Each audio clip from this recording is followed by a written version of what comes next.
خوش نصیب ہیں جو ماہ صیام کو خوبصورتی کے ساتھ بسر کرتے ہیں، اس کے آنے سے پہلے استقبال کرتے ہیں، گھروں میں صفائی کریں، اہتمام کریں، مساجد میں اہتمام کریں، تاکہ بچوں میں یہ شوق پیدا ہو کہ ماہ صیام آ رہا ہے۔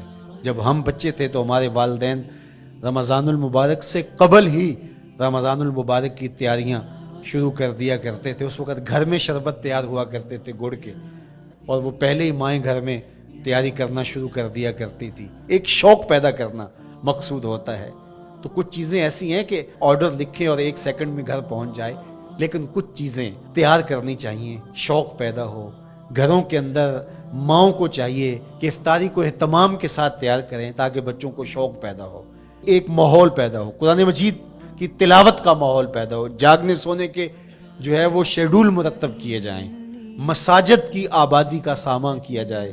کچھ SOPs کو آپ کو فالو کرنا ہوگا، لیکن مسجدوں کی انشاءاللہ رونقیں بحال رہیں گی، اور صلاۃ التراویح اور سحر و افطار کے لمحے، نوافل، تسبیحات، اذکار، نمازوں میں 5 گانہ حاضریاں، یہ کیسا خوبصورت ماحول ہوتا ہے، رحمتیں برس رہی ہوتی ہیں، انوار اتر رہے ہوتے ہیں، اور وہ کیا خوبصورت لمحے ہوتے ہیں اور کیا گھڑیاں ہوتی ہیں۔ انشاءاللہ امسال مرکز مصطفیٰ کے اندر صلاۃ التراویح کے لیے خاص طور پہ ہم اہتمام کر رہے ہیں۔ بہت اچھے قاری قرآن جو ہے وہ صلاۃ التراویح پڑھائیں گے، ذکر و فکر کے حلقے بھی ہوں گے، دروس قرآن کے حلقے بھی ہوں گے۔ پورا مہینہ آپ کے ساتھ میں یہاں موجود رہوں گا، افطار کے لمحوں میں بھی، سحر کے لمحوں میں بھی، تراویح میں بھی، نمازوں میں بھی انشاءاللہ۔ اور پھر جب ہم ہوں گے، ماہ صیام ہوگا، رحمت کی گھڑیاں ہوں گی، اترتے ہوئے انوار ہوں گے، تو یہ مہینہ رحمتوں کی لوٹ سیل کا مہینہ ہے۔ یہ کرم نوازیوں کے امٹتے ہوئے دھارے ہیں، یہ سیل رحمت ہے جو کہ من کی سیرابی کا سبب اور ذریعہ ہے۔ انشاءاللہ محبتوں کا ہجوم ہوگا، افطار کے میلے ہوں گے، سحری کے خوشگوار لمحے ہوں گے، قرآن کی دل نواز صدائیں ہوں گی، اور مرکز مصطفیٰ کا نورانی پرکیف سرمدی ماحول ہوگا، اور ہم اپنے رب سے اس کی رحمتیں طلب کریں گے۔ اللہ ہم سب کو اپنی پناہوں کا حصار دے۔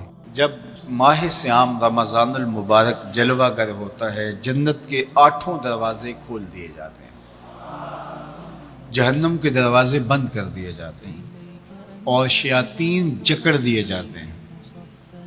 اللہ جل شانہ اس موسم رحمت میں خاص عنایات اپنے بندوں پہ فرماتا ہے۔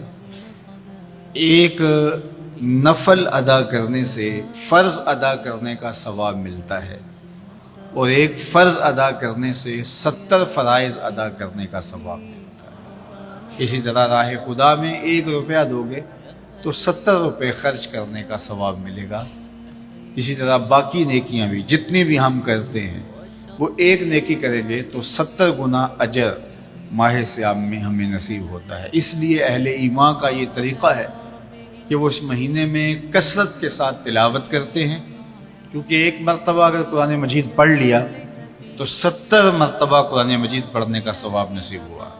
ماہ صیام میں چونکہ شیطان بندھا ہوا ہوتا ہے، تو ہم اپنے آپ کو نیکی کی طرف اگر لانا چاہیں تو اتنی رکاوٹیں نہیں ہوتی جتنی عام دنوں میں ہوتی ہیں، لیکن اس کے باوجود بہت سارے لوگ ہیں جو رات کو بڑا پکا ارادہ کر کے سوتے ہیں کہ میں صبح وقت پہ اٹھوں گا اور نوافل بھی پڑھوں گا اور نماز بھی ادا کروں گا، لیکن جب صبح ہوتی ہے تو انہیں یا تو جاگ نہیں آتی، یا نیند سے بیدار ہو جاتے ہیں، بستر سے اٹھا نہیں جاتا۔ جبکہ وہی شخص انہوں نے صبح سبزی منڈی جانا ہو تو چھلانگ لگا کے اٹھتے ہیں اور سبزی منڈی پہنچتے بھی ہیں۔ سستی طبیعت کا کسل نہیں ہوتا۔ عمومی طور پہ ہم اپنے آپ کو بیمار تصور کر لیتے ہیں، اور سستی اور کسل کا نام دے کر کے، بہانہ دے کر کے ہم کہتے ہیں کہ بس کیا کریں، ہم کو ارادہ کرتے ہیں روز لیکن ہم سے اٹھا نہیں جاتا، بس طبیعت اس طرح کی ہے، کسل ہے، سستی ہے۔ یہ بات ذہن میں رکھیے گا کہ ارادہ کرنے کے باوجود بھی صبح جب ہم اٹھ نہیں پاتے یا کوئی بھی نیکی کا کام ہم کرنے کا ارادہ کرتے ہیں تو ارادہ کرنے کے باوجود ارادہ ہی رہ جاتا ہے، ہم کر نہیں پاتے۔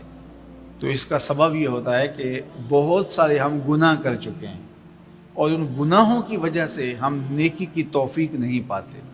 حضرت حسن بصری رضی اللہ تعالی عنہ نے یہی وجہ اس کی بیان فرمائی ہے۔ تو اس کا بہترین طریقہ یہ ہے کہ توبہ کی جائے، اور توبہ بھی سچے دل سے کی جائے، رو رو کے اللہ سے گناہوں کی معافی مانگی جائے۔ اور سچے دل سے جب توبہ کی جائے تو پھر سارے گناہ نہ صرف مٹا دیے جاتے ہیں بلکہ ان کو بدل کے نیکیوں میں تبدیل کر دیا جاتا ہے۔ تو ماہ صیام کے اندر پختہ عزم کریں، اور اس عزم کو عمل کی شکل دینے کے لیے سچی توبہ کریں کہ ہمارا یہ رمضان اس طرح سے گزرے، یہ مہینہ اس طرح سے بسر ہو کہ ہم اس مہینے میں اللہ تعالیٰ کی قربت حاصل کر لیں، ہم گناہوں سے پاک ہو جائیں، اور ہم جو ثمرات ہیں، جو فوائد ہیں اس مہینے کے، وہ ہم سمیٹ سکیں۔ تو یہ وہ مہینہ ہے جس کے انتظار میں میرے اور آپ کے آقا و مولا اپنی آنکھیں لگائے ہوتے تھے، اور دن گن گن کے وقت گزارتے تھے کہ ماہ صیام آ رہا ہے۔ تو اس مہینے کا عزت کے ساتھ، تکریم کے ساتھ، اعزاز کے ساتھ استقبال کرو، اور اس کو پلکوں پہ بٹھاؤ، اس کو دل پہ بٹھاؤ۔ اس مہینے کی تکریم یہ ہے کہ اس میں ہر برا کام چھوڑ دیا جائے۔ اگر کوئی شخص برا کام نہیں چھوڑتا اور روزے رکھتا ہے تو میرے اور آپ کے آقا و مولا کا ایک فرمان سن لیجئے، من لم یدع قول الزور والعمل بہ فلیس للہ حاجۃ فی ان یدع طعامہ و شرابہ۔ فرمایا کہ جو جھوٹ اور برے کام نہیں چھوڑتا، اس کے بھوکا اور پیاسا رہنے کی اللہ کو کوئی ضرورت نہیں ہے۔ تو روزہ خوراک بچاؤ مہم نہیں ہے جو چلائی جاتی ہے، بلکہ یہ تزکیہ نفس کا موسم ہے، باطن کی صفائی کا موسم ہے۔ اور باطن کی صفائی نہیں ہوتی جب تک ہم کوشش کریں۔ آپ کے بدن پہ بہت ساری میل چڑھی ہوئی ہے، اور جمی ہوئی ہے بدن کے ایک ایک عضو پہ میل۔ تو آپ پانی میں چھلانگ لگا کے باہر بھی آ جاتے ہیں تو میل نہیں اترتی، چلو کچھ نہ کچھ فرق تو ضرور پڑ جاتا ہے، لیکن میل نہیں اترے گی۔ میل کب اترے گی؟ جب آپ اپنے بدن کو مل مل کے، اس کے اوپر صابون لگا کر کے اچھی طرح سے اس کو جب اتاریں گے محنت کوشش سے، تو پھر آپ کا بدن مہک جائے گا، ہلکا پھلکا ہو جائے گا، میل اتر جائے گی۔ یہ موسم رحمت ہے، اللہ کی رحمتوں کا می برسے گا، اس سے کچھ نہ کچھ فائدہ تو ہوگا ہی، لیکن حقیقی فائدہ وہی حاصل کرے گا جو اپنے گناہوں کو مل مل کے دھوئے گا اور اپنے آپ کو صاف کرنے کی کوشش کرے گا۔ تو اپنے من کے میل اتارنے ہیں، اپنے باطن کے میل اتارنے ہیں، اپنے اعمال کی درستگی کی کوشش کرنی ہے۔